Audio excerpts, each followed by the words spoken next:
mute everybody. Can everybody Yeah, mute? let's Please? mute everyone. What? Randy, are you taking care of it or am I taking care of it? I can take care of it. It's going to mute you, and then you unmute yourself. Me.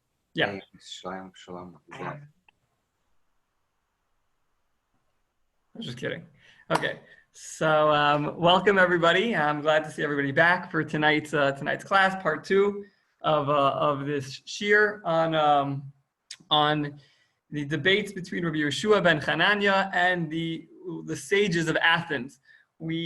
Before starting where we left off last week, I would just like to point out that, I mentioned last week that when it comes to agarta, which is again the non-halachic aspects of the oral law, sometimes finding sources is a little bit more difficult because, again, when you want to learn halacha, so you can just open up the Gemara and you have Rashi and you have Tosfos and you have all the Rishonim.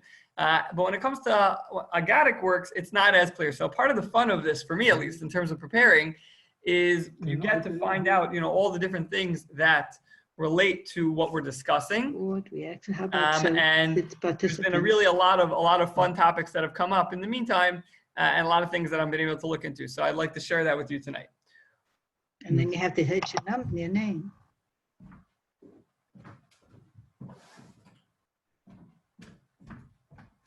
Yes.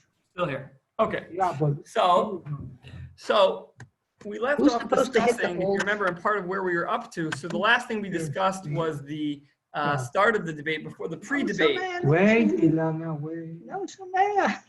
Oh, you don't hear me? Nobody hears me. We do hear me? We don't hear me? I hear you, fine. Yeah, we hear you perfectly here. We could hear you. I was just trying to mute somebody, and we keep unmuting each other. So sorry. Okay. Oh, you're good now. You're fine. Okay, I didn't say much anyway. So all I was saying was that I was backtracking to where we left off last week, and that is where before the debate started. Can you hear me now?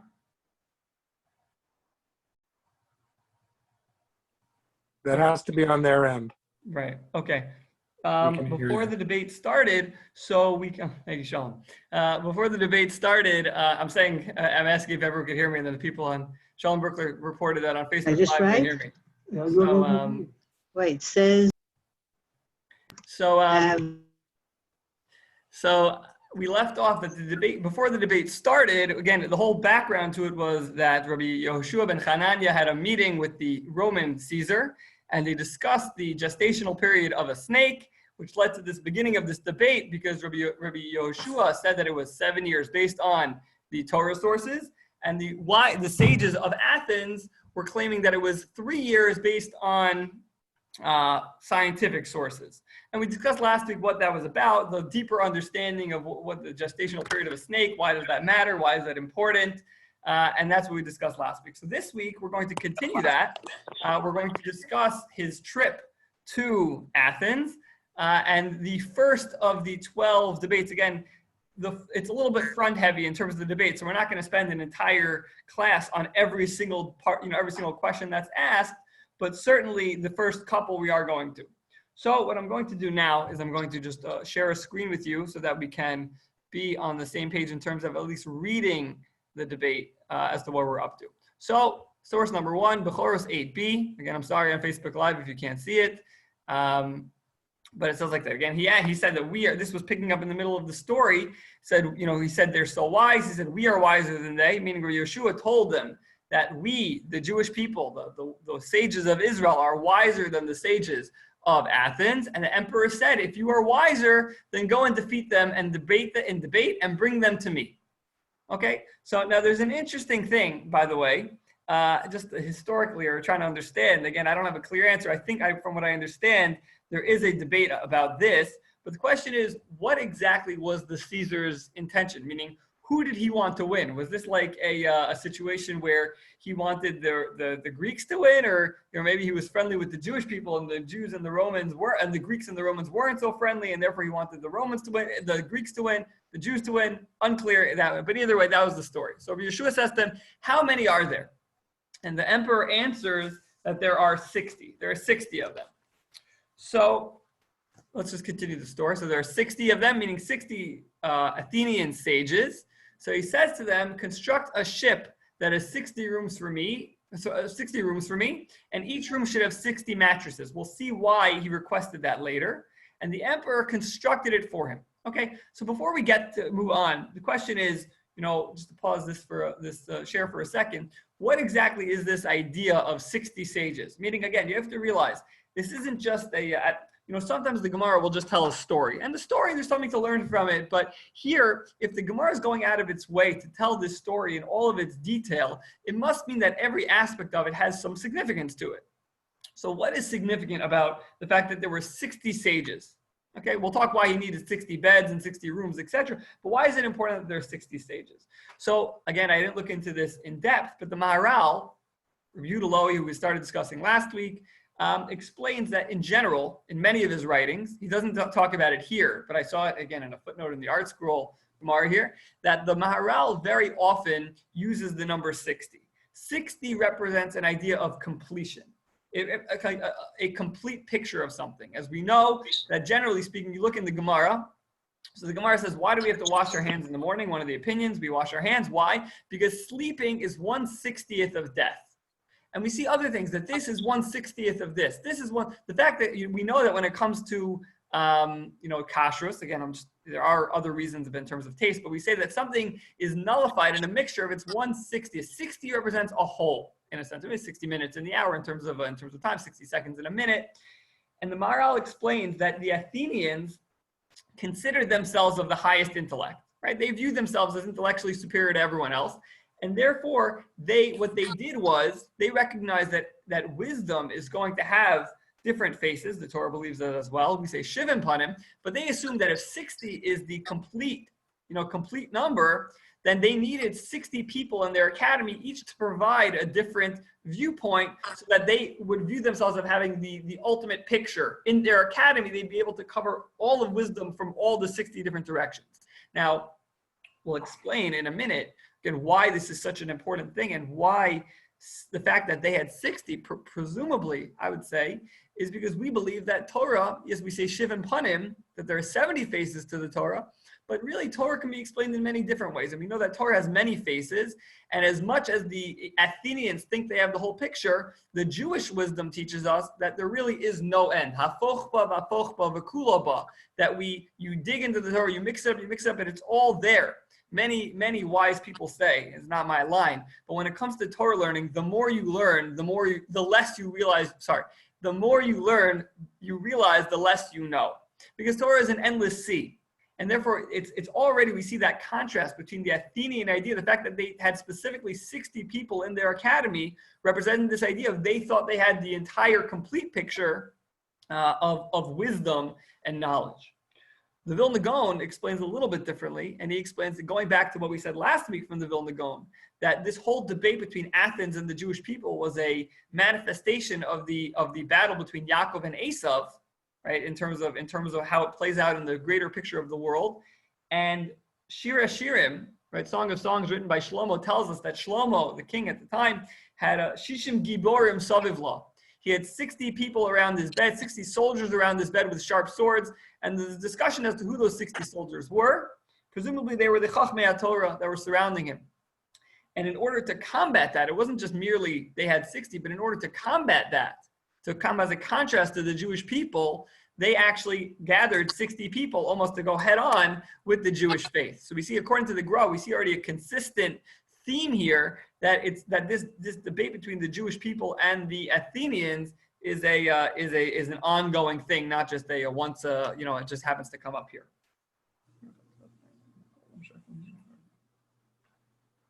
Okay, so that's just with the 60, and we'll see as the story progresses why he needed 60 beds, 60 rooms, etc. So let's go on with the story. So the story continues. When he arrived there, you see where my mouse is? When he arrived there, he entered a butcher shop and found a certain man, the butcher, flaying an animal. Rabbi Yehoshua said to him, "Is your head for sale?" The butcher said to him, "Yes, it is." So again, obviously, what did the butcher think we were talking about? The head of an animal. That's what he sells, right? So he says, "How much for the head?" He says to him, half a dinar. So Rabbi Yehoshua gives him the money, the half a dinar. After that, Rabbi Yehoshua pays the butcher. He says to him, did I say to you that, so he gives him over the head of the animal. He says, did I say I wanted the head of an animal? I asked for your head, right? So Rabbi Yehoshua said, and then the butcher realized, his words betrayed him, and now technically his head belonged to this Jewish rabbi. So Rabbi Yehoshua says to him, if you wish for me to let you go, show me the entrance to the school of the sages of Athens. Meaning the idea being, Rashi there explains that the Athenian sages, they didn't teach out in the open. They had a very secretive location where they taught, and very few people knew the entrance. So Rabbi Yehoshua couldn't just waltz into the academy. He needed to find the way in. So what's going on with the butcher? So let's continue with the butchers. The butcher says, I can't, I'm afraid, as they will kill anyone who shows its location to another. Meaning there's a lot of killing here, we'll see, or threatening of killing. But he says, I can't show you the way in, because if I show you the way in, the Athenians are going to kill me, right? The Athenian sages are going to kill me. Anyone who reveals their location gets killed. Rabbi Yehoshua said to him, okay, so I have a plan for you. Carry a bundle of reeds. Okay, when you arrive there, stand it up like one who is resting, meaning walk around with this bundle of reeds, right? And when you get to the entrance, take a break and just, wipe your head as if you're just taking a break, and then continue walking. And then I'll know where you stop. That's where I know that the entrance will be. So again, at every point here, we have to ask ourselves, what is going on here? What is the significance of this sentence? Why did he want to buy his head? Why was he concerned? What is going on? So the Maharal here as well explains that, and I'm going to read a little bit into it, a little bit of an understanding. And that is that this is all literary device. In fact, the Maharal says, and the Maharsha says in other places, that a lot of this story, as you can imagine, might not have actually happened. Who's reading the Gemara? We are reading the Gemara. And the stories are for us very often. Some of these parts may have happened, some of them may have not. Doesn't really make a difference. But the point is, what is this idea about the butcher's head? So the Maharal explains that Rabbi Yehoshua noticed when he was talking to this butcher, and his reluctance right off the bat to, he sensed in him that this butcher was very involved in his livelihood, and he sensed already a tremendous separation between the working class of the Athenian people. Again, this is already in Athens, and the sage class, the wisdom class, right? The philosophical class. There was a very, very big gap, a distance between them. So he says to this butcher, give me your head. Give me your head. Because he realized that what he was hinting to him was, ultimately, at this point, if you're so involved in your physical labor, you're so involved in your physical life, there is no difference between your head and the head of the animal. Meaning, human beings are made up of, and the Maharal talks about this in different places as well. I'll tell you a funny just an anecdote from today. I started learning a certain sefer of Maharal with my brother just yesterday. And the truth is, a lot of this interest in Maharal came about from giving this class. But when I started learning with my brother, and he said, this learning of you learning Maharal is completely shalol lishma, meaning it's for an ulterior motive. I said, why? He said, you're just looking for good things to quote during your shir. I said, no, I really want to learn Maharal. Happens to be what we learned yesterday. I have something good to quote. I'll have to tell him that it did serve another purpose. But the Maharal talks about how human beings are made up of multiple parts, in terms of we have a spiritual aspect and we have a physical aspect. And Rabbi Yehoshua noticed that this individual was so much focused on his physical aspect that his spiritual, again, which includes wisdom in general, was severely lacking. And when the butcher says, show me the way to the Chachmei Athens, and I will show you that you too can become, a thinker, he said to him, no, because they'll kill me. They'll kill me. Meaning what? He didn't mean that they would physically kill him. Rather, he was concerned that what's going to happen if I get involved in this philosophical, this philosophical learning, this philosophical type of understanding. What's going to happen? Let me close this. What's going to happen? What's going to happen is that I'm going to be totally, totally disconnected from my physical life. I like my physical life. I like being a butcher. I like making money. I like eating meat. Right? It makes sense that a butcher would like to eat meat. So I like doing these things. I don't want to enter into the academy. I don't want to go anywhere near the academy of the Athenians, lest I die, meaning lest I physically die and I become one of them. And Rabbi Yehoshua was teaching him, again, there's a lot of depth to this, specifically this test about the carrying the things that if you carry yourself in a certain way, you carry your physical to the entrance of the base medrash, of the philosophy study of the Athenians, whatever it is, I will show you that although that may be the presentation given by the Athenian sages, meaning we have the monopoly on wisdom and no one else is privy to that information, no one else is privy to that wisdom, I'll show you through the chachma of the Torah, through the Torah way, that there is a synthesis between the two, that there is a blending, that there is an idea of combining a Torah life with a physical life. That it's not that, and I should point out, I read recently this week that from Rabbi Aaron Lichtenstein, that he didn't like to use the word synthesis when describing Torah and science, Torah and physicality, because the idea is a synthesis is that you have two things that combine and it makes it ultimately a better thing. That's what a synthesis is. But what the real idea is that Torah is that when one studies other areas properly, they realize that it's all encompassed in the Torah. It's all included in the Torah itself. And that's what Rabbi Yehoshua was trying to teach him. I will show you through the chachma of the Torah that it's all one, that you can still be a butcher and live in this world and live a Torah lifestyle. You can live through the ideals of the Torah and keep the mitzvahs of the Torah and connect to a higher cause, to connect to God while still having your 2 feet on the ground, which was exactly what the Chachmei Athens, the fact that they were hidden away in their chamber, not to mingle with anyone else, and anyone who revealed their location would be killed, because you can't mix the Athenian wisdom with the regular living. That would be the contrast would be too great. And in truth, this is the idea, and we've spoke about this in other contexts, that is true between the Torah lifestyle and the non-Jewish lifestyle in terms of religion and the perspectives on religion. Again, not all religions, but many religions. And that is that a major focus of Jewish life is, again, taking the Torah and bringing it into the world, bringing it into our physical lives, bringing it into our daily lives, as opposed to many ideas of the ideal sense of religion. Especially take Christianity for example. For example, we know that when it comes to the Christian leaders, it comes to the priests and the like, so they take a vow of chastity, of abstinence, and they don't marry, because you can't mix, religion with original sin. You can't mix religion with anything that's related to lust and love and passion, right? We believe the exact opposite, that one of the greatest mitzvahs we could do is to get married and to have a family and the like.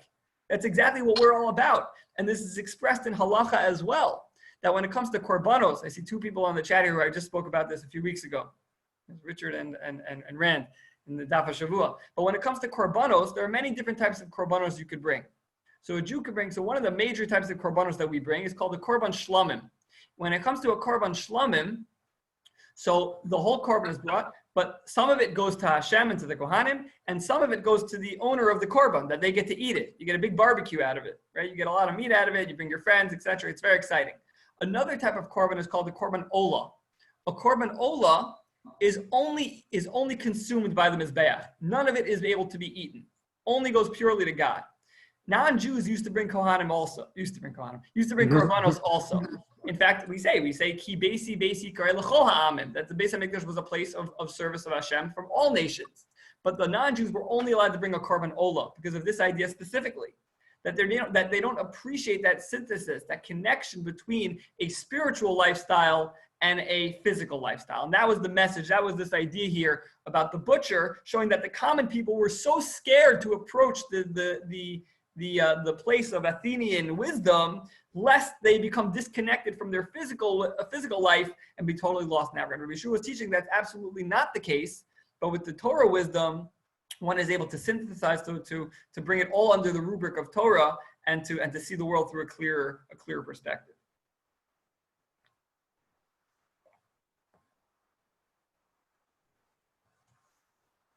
Okay, we see this idea also. So a great book that I bought today this isn't just true in regards to religion in general, but even the models of teaching when it comes to Judaism versus the other religions, this comes up as well. Parshas Vayigash. So I'll pull it up. I have the source here. Parshas Vayigash, which is at the very end of Bereshis, when Yosef is now taking control over Mitzrayim as the second in command, as the second in command to Paro. Paro's his viceroy, if you will, and And the pasuk says, source number 3. So when Yosef took all the land, he was the king of Mitzrayim. He took all the land, the second in command. He took all the land and he shuffled everything over. However, only the land of the priests he did not take over. For the priests had an allotment from Paro, and they lived off the allotment which Paro had made to them. Therefore, he did not sell their land. So when it came to the priests of Mitzrayim, their land wasn't taken. Everyone else's land was taken, but the priests, the Kohanim of Mitzrayim, their land wasn't taken. And some explain, I forget the source, I apologize. But the idea being was because anyone who wanted to learn or anyone who wanted to connect to God, to the gods, right, of Mitzrayim, what they need to do, they couldn't do it from their own home. They couldn't do it from their own town. They needed to go to the priests. They needed to go to the Egyptian-based medrash in order to connect and to service and the like. And this is directly contrasted to the Jewish nation, to the Jewish people. Why? Because when the Jewish people entered the land of Israel, everyone got land except for one tribe, the tribe of Levi. Why Levi? Because Levi's job, the Leviim, their job was obviously serving the Mikdash, but also they were the teachers of the Jewish people. They were the teachers of Torah. And what did they used to do? They would go around. They didn't stay in one place. Oh, anyone who wants to learn Torah has to come to this place. The Leviim would go around and they would teach. They would go around the entire country, the entire land, and they would, because Torah needs to be accessible to everyone. Torah needs to be, you don't have to come to the one place in the country where there's Torah. Torah is accessible, and the leaders of Torah are going to go make sure that it's accessible to everyone so that they can bring it into their daily lives. Similarly, that's getting to this book that I just got.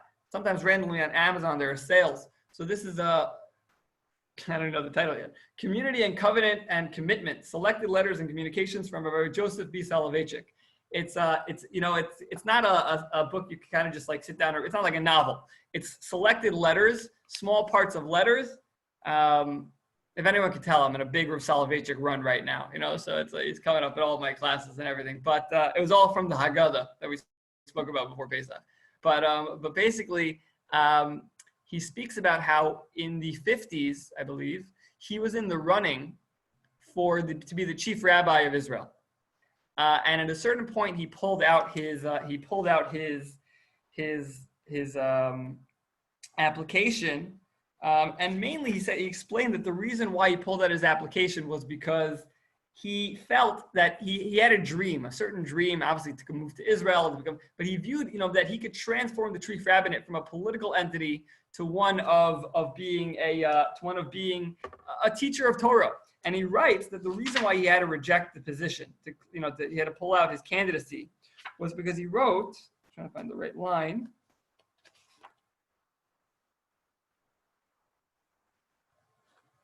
He explained that the reason why is because he is a Malamed. He's a teacher. He wrote by that he's a teacher. That he doesn't view what a rabbi means to him doesn't mean someone who sits by it with authority and sits in the high ivory tower of the political scope. But it's someone who goes out to have a relationship with the Talmidim, a relationship with the people that he's speaking to, and that was his model of the Rabbanos. That was the model that he learned from his father and from his grandfather, Reb Chaim Soloveitchik, that a rabbi is not one to just sit back and have everyone come to them, but is to go out and to teach and to engage and to live among the people and to show people that the Torah is alive and well. The Torah is fair game for everyone and not just limited to the ivory tower. Okay, that's just a little bit of an extrapolation as to what was going on over there with the Athenians and the like. So let's continue with the story now. Okay, let's continue. So this part we're just going to read. It could be that in the future we will come back to this because there is something there. I just didn't get into it right now. So, okay, so the plan goes as follows. Fine. So here's what happens. Rabbi Yehoshua found guards stationed on, so the guy takes him to the entrance. He gets to the entrance. Great. Rabbi Yehoshua found guards stationed on the inside and guards stationed on the outside. Why? To ensure that no one can enter and exit. Again, keeping with our theme that the wisdom of the Athenians needs to be kept pristine and safe. No one can enter or exit. They also spread sand on the ground at the entranceway so that they could detect if anyone did leave.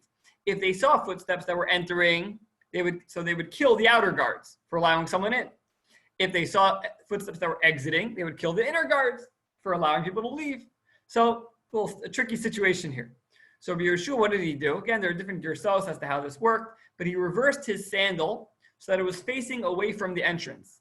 And he walked on the sand and snuck away, thereby creating the appearance that somebody had left the building. When the authorities saw the footsteps, they killed the inner guards. Rabbi Yehoshua then flipped his shoes back and made footsteps in the sand indicating somebody had entered the building, and then they killed all the guards. So he flipped around his shoes, made it look like there were people going in both directions. There is something there in terms of why he did that and what that means. I didn't get into that right now. Okay. Rabbi Yehoshua found younger, again, this part as well. Rabbi Yehoshua found younger sages sitting in the upper, more prominent section, and the elder ones sitting in the lower section. He said to himself, I must first greet the younger sages, as they are sitting in the upper section prior to the elder sages. But if I greet the younger sages, those elder sages will kill me, as they maintain we are better because we are older and they are children. Rabbi Yehoshua said, so what did he do? Meaning he was stuck. If he would have said hi to the younger people first, then the elders would kill him because you're disrespecting the elders.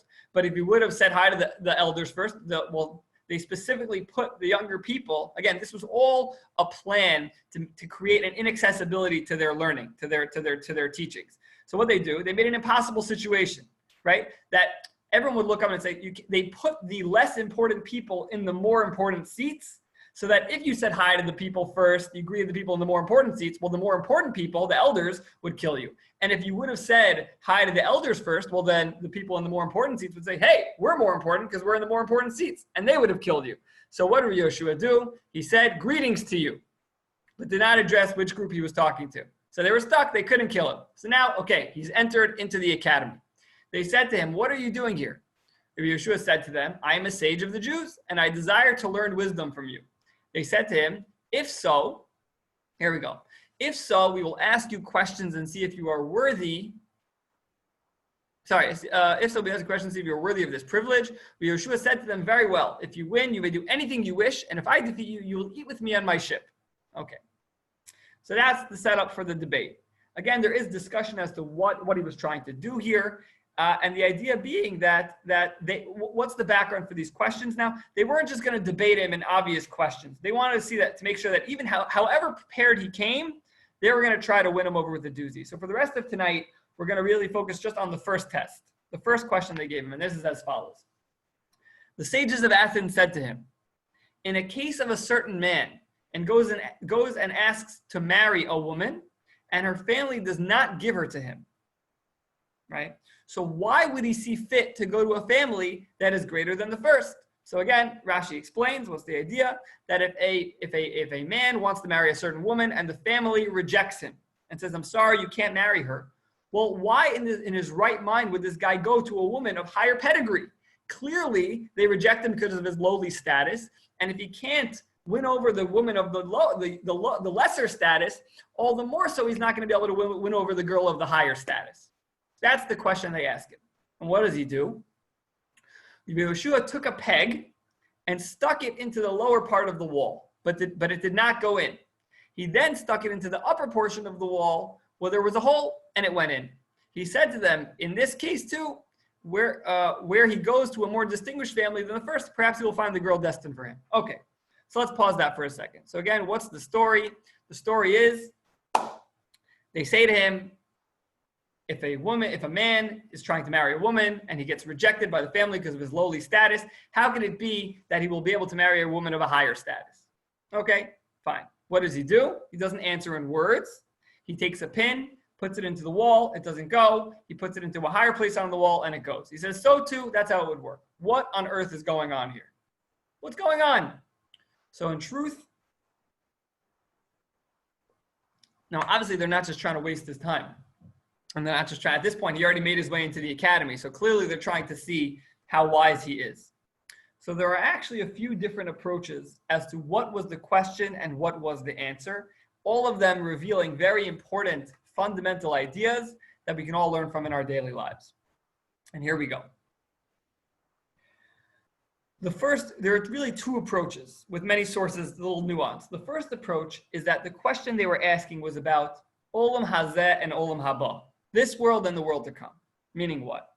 And this approach is taken by the Kedushas Levi, which is Rav Levi Yitzchak Mibardichev. Kedushas Levi, right over here. And you know, this is one of those things that had I not given this class, I would never know. Kedushas Levi is really a sefer on the Parsha and other areas of Chasidus. I would never have known that in the back he has a whole section on this Gemara, actually. And Rav Levi Yitzchak Berditchev, additionally, the Maharal also talks about this. And what's the question? Both the Maharal and Rav Levi Yitzchak Berditchev point out that one of the main things, as we know, one of the tenets of our religion is the idea that we believe that this world is really just an entranceway into the next world. That we believe that everything we do in this world is really just to prepare us for the next world. Meaning it's to gather all we can for all the food and all the sustenance we can to bring to the next world. And the non-Jews know that we believe that. So what were they saying to them? He was saying that look at the Jewish people. Such people of look at your status in this world, look at your place in this world. Always being subjugated, always being dominated, always being kicked out of your land and exiled and libeled and beaten and crusaded against and the like, right? All these things. You think in this world, which you consider the lower world, nobody wants you. You think in the upper world, in the better world, you're going to be any better off? That was the question to them. Again, a philosophical question, a much deeper question than just marriage of a status. They were saying to him, if in this world you can't marry a woman of stature, you can't get any status in this world, how do you expect to have any stature in the next world? That is what the question was. You have a question? No? Okay. That is what the question was. And we'll start with the Kedushas Levi first and then get into the Maharal. The Kedushas Levi explains that what was the message with the pin, that he took a pin? What was the message? The message was that when it comes to Jews, when it comes to a Jew, when it comes to the Jewish soul, when it comes to the Jewish idea, concept, and the Chachmas HaTorah, the reason why the pin doesn't go in is because it's not compatible. We don't want the physical rewards of this world. We don't need the physical rewards of this world. You want to know why we're always downtrodden in this world, says the Maharal? You want to know why why this gullus is so long? It's because our reward is not shaykh to this world. Our reward, we're not supposed to be necessarily rewarded in this way. Again, it's a little bit of a downer idea. But if as roses we try to make it, we've been in gullus for 2,000 years. And we've been, anything you can imagine has happened to us. Baruch Hashem, B'li Ayin Hara, a million times, we're in a pretty good place right now. But throughout our history, it's been rough, right? So the idea is, the Maharal explains, you know why we've been in gullus so long? It's because every nation, there's a balance in this world where you get reward and you get punishment. So if you have enough reward, you have enough punishment, so they balance each other out, and things, if things can line up nicely. But for the Jewish people, because our main reward is in the next world, so there's that imbalance, where sometimes it seems like there's more punishment in this world than there is reward, because we're saving our chas v'shalom. HaKadosh Baruch Hu should give us all our reward in this world, all the reward that we deserve. There are a few mitzvahs that we get reward in this world and the next world. But chas v'shalom, Hashem should give us all our reward in this world to balance it out. That'd be a disaster for us. We'd lose all our time. We know the Chazal teach us that 1 second, 1 moment of the pleasures of the next world are greater, far greater than all of the reward and all of the pleasures in this world. That's what the Kedushas Levi explains. Now, even as I say it, it's difficult. Why? Because sometimes we like to get a break too. I like to catch a break also. I also like physical things. I do like a good steak now and then. It's a very beautiful idea, but I mentioned earlier in the night that these shares are supposed to be practical and relevant, right? So what does that mean? So there's an idea, again, by Rav Soloveitchik, others talk about it as well, and we'll discuss a couple sources, that when a person brings a korban, and from this week's parsha of Soloveitchik, this past week's parsha of Soloveitchik talks about it, that when the Torah introduces the concept of korbanos, so the Torah tells us, Adam ki yakriv mikem, korban, when a person wants to bring from themselves a korban. And the emphasis is on the word mikem. Why? Because when a person wants to connect from God, that connection, they're not merely bringing an animal to be sacrificed, but they're bringing a part of themselves to deliver to the Ribono Shalom, to connect to God. However, when it comes to the korban, the sacrifice that we mentioned in this past week's parsha, Parshas Tazria, it's Tazria Mitzorah, but this happens to be in Tazria, it doesn't say the word mikem. It says you bring the korban. And the Rav explains that what's the idea? The idea is that when you have a korban that's coming purely from sin, again, the Mitzorah became a Mitzorah because he or she sinned. And when they bring a korban from sin, what the Rav explains, it doesn't say mikem, it's not coming from you. Because when it comes to a sin, that does not become part of who we are. The sins that we sully ourselves with is just that. If a person rolls in the mud, you wouldn't say they've become a mud monster. You wouldn't say that their body merges with the mud. But rather, they have mud, they have dirt on their body, on their skin. And what do you do when you have dirt on your skin? You take a shower and you wash it off. And that's what Yom Kippur is. That's what Teshuvah is, where we cleanse ourselves. We wipe off the sin from our body because it never becomes part of us.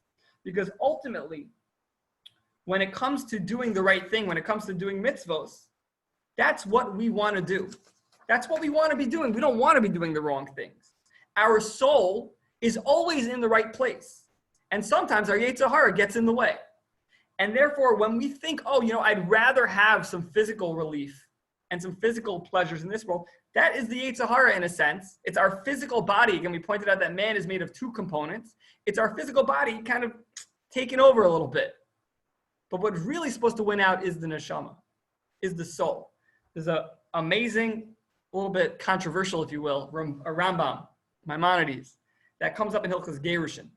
We're going to quote it because of the beautiful language. So the Rambam writes like this, that generally speaking, the halacha is that in a Jewish divorce, the get, right, the divorce certificate needs to be given miratzon. It needs to be given under no duress. It needs to be given completely of free will and received of free will of the husband and wife.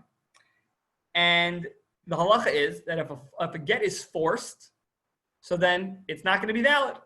However, the Rambam says something interesting. He says that if a man is being recalcitrant, his recalcitrant husband doesn't want to give a get, and his wife wants to give a get, then the Beis Din, again, not getting into the legal aspects of this, but the Beis Din can beat him and hit him until he says, Kofen ad sheyomer rotza ani. They could force him until he says, I want it.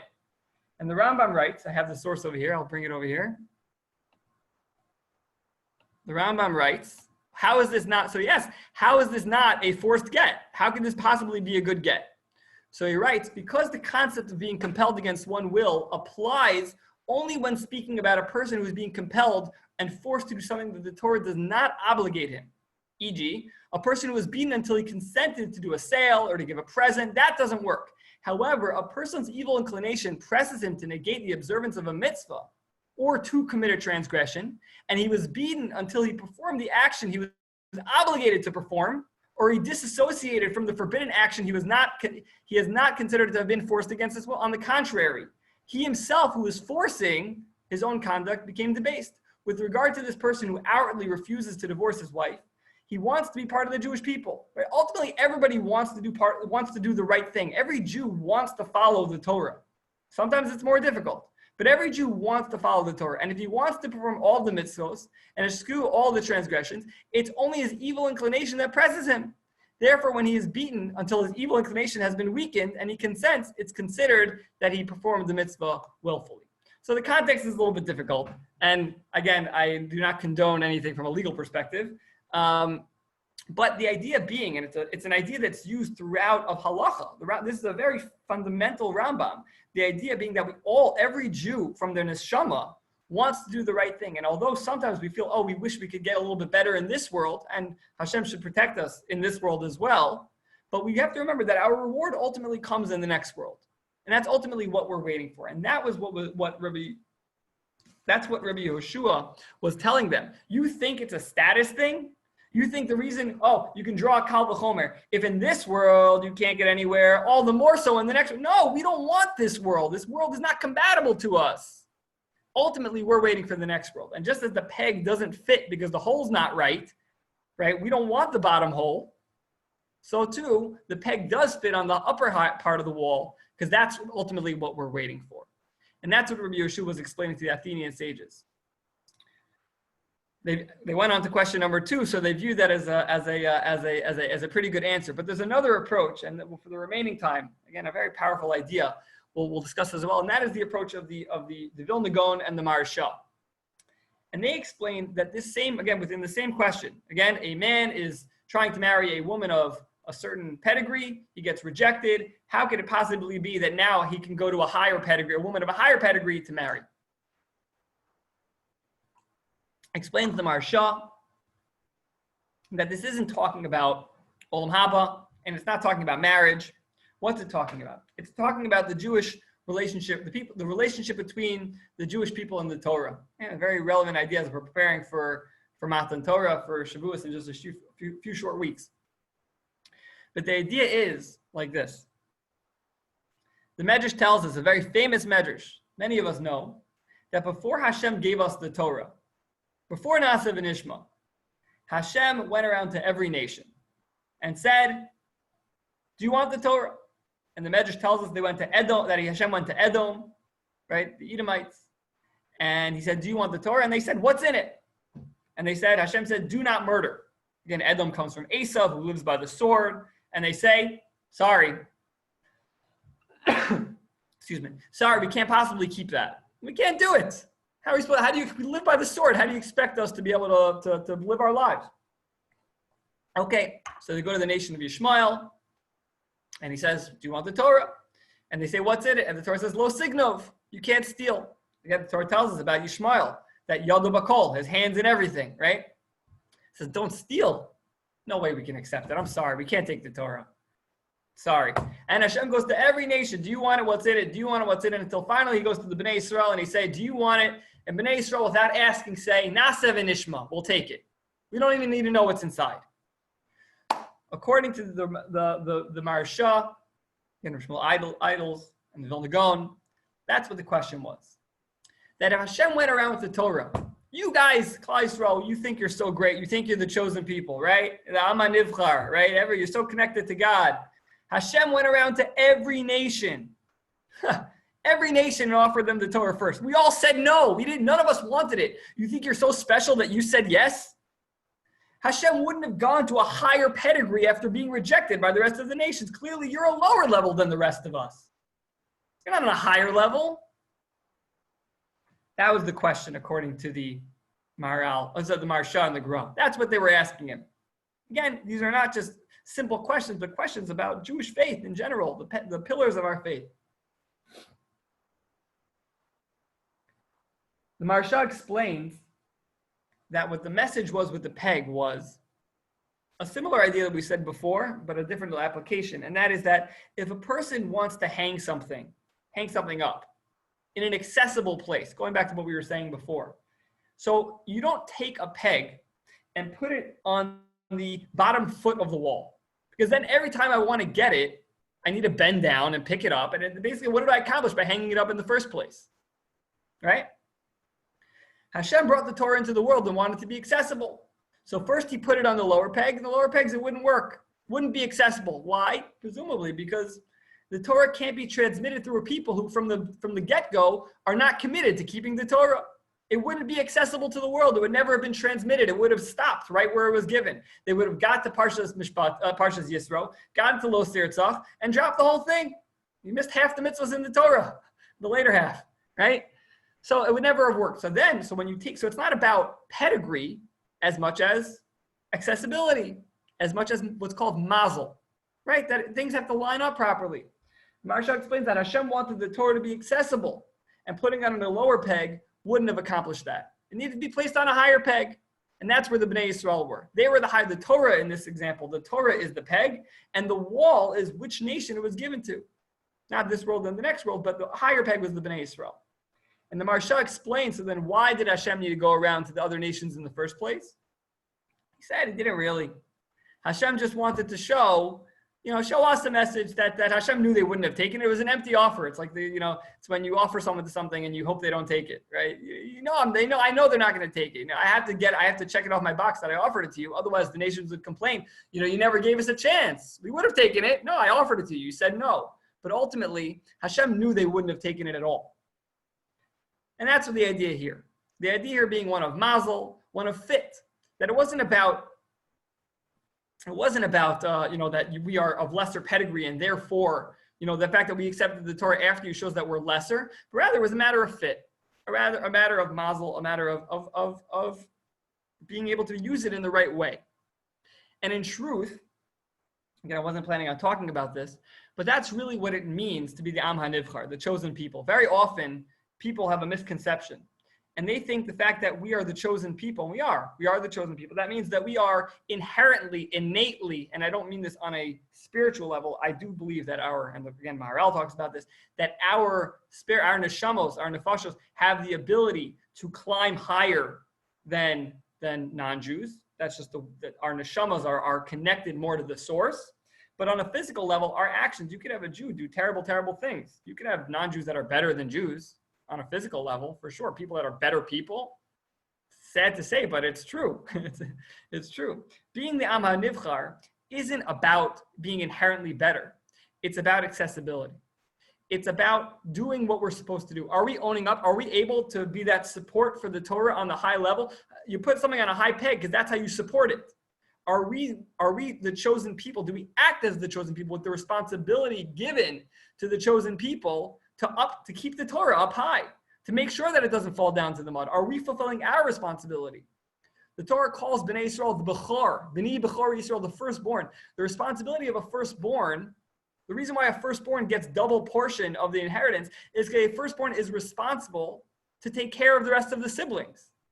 That's why they're given the additional inheritance, and that's our job. Our job is always in a situation we have to, and that's why, especially during a time like this, during the coronavirus, it's our responsibility to look inward and to say, how could we be better? Because even if we didn't obviously directly cause the coronavirus, but you know what? We have a hand in how the world runs and how HaKadosh Baruch Hu guides the world. And it's our responsibility, at least from our perspective. I wouldn't go and tell everyone that it's our fault. There are plenty of people that are going around saying that it's our fault anyway. But certainly from our perspective, what can I do as the Bechor, as the firstborn child of the Ribono Shel Olam, to make sure that I'm helping out the rest of the world, the rest of the siblings? So that's the Marsha and what the question was here. It wasn't about, we accepted it because we're more lowly. Adrabah, we accepted it because it was given to us because we could hold it up higher. We can hold it up higher. Emes Yaakov, which is not Emes Yaakov, Rabbi Yaakov Kamenetsky, but Rabbi Yaakov Melisa, who is the author of the Nesivos HaMishpat, other Sfarim, Torahs Gittin. He says a similar approach, but he points out that it can't be that Hashem actually went around to the other nations and asked them, hoping that they would say no, because that sounds crazy. It sounds absurd.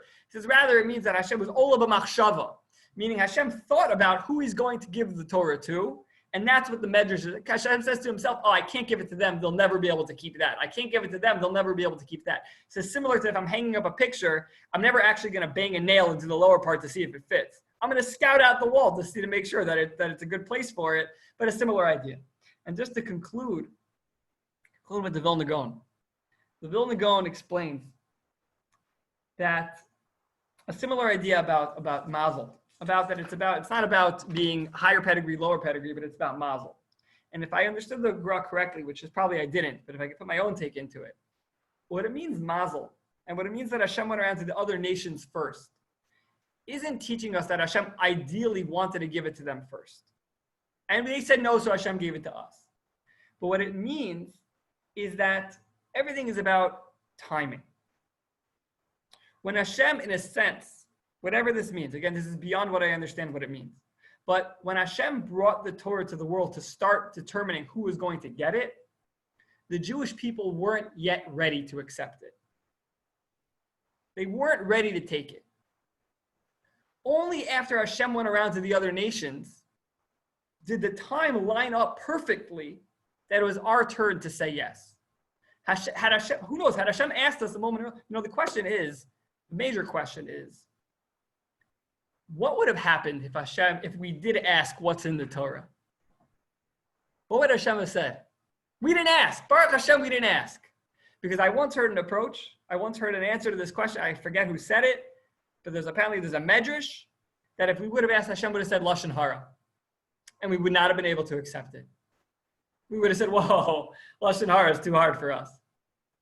For whatever reason, we didn't ask. Baruch Hashem, we didn't ask. But maybe if we would have been asked first, we would have asked. Maybe if we would have been asked a moment later, we would have. Everything's about mazel. What Rabbi Yehoshua was telling them was that the reason we got the Torah when we did, wasn't because, we were the leftover, we were the second choice of Hashem, but it was not the time to ask us yet. And I think the message is that in life, we have to believe. We must believe.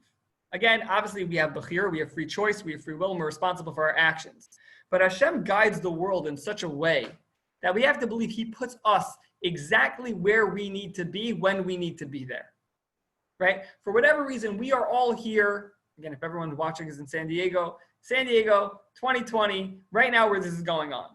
We're all now, we could have been born 100 years earlier and we would have had other issues, but we're all here right now. And I'll tell you a funny story a funny story so my wife and I both dated, not each other. We were in the parsha of dating for about 2 years each, a little over 2 years each. And we found out after we got engaged, I think, that a friend of ours, my friend and her friend, who were first cousins, actually thought of the idea about a year earlier. And my friend said, no, it's a terrible idea. And because of that, they never brought it up to either of us. Until a year later, someone else brought it up, and Baruch Hashem, the shidduch came together. And I remember thinking, how could this be that a year of my life was wasted? I could have got married a year earlier to the same person, right? How could it be? And if you just think about it again through this lens, that who knows what would have happened if the shidduch would have been read then. If the shidduch would have been suggested then a year earlier, perhaps we wouldn't have been ready to get married yet to each other. We would have been different people. That year could have made us who we became in order to be ready to marry each other. And that's the idea of the grow. And again, perhaps that's the idea. Sometimes we do things where we don't know why we do them. Why did I do that? I wasn't thinking, why did I run through that red? I never run through red lights, but I did it and I got caught by the cop. Why? Because that's the idea of mazel too. And perhaps that's why we didn't think to ask what's in the Torah before we accepted it. It was part of the mazel. Sometimes Hashem gives us that nudge. Don't ask, just take it. I promise it's worth it for you. And that's what Rabbi Yehoshua was telling them. That's what he was telling the Chachamim of Athens. Telling them, you think it's about pedigree. You think it's about being on a higher level. No, it's all about mazel. The Torah is a better fit for us. That's why it was given to us and not to you.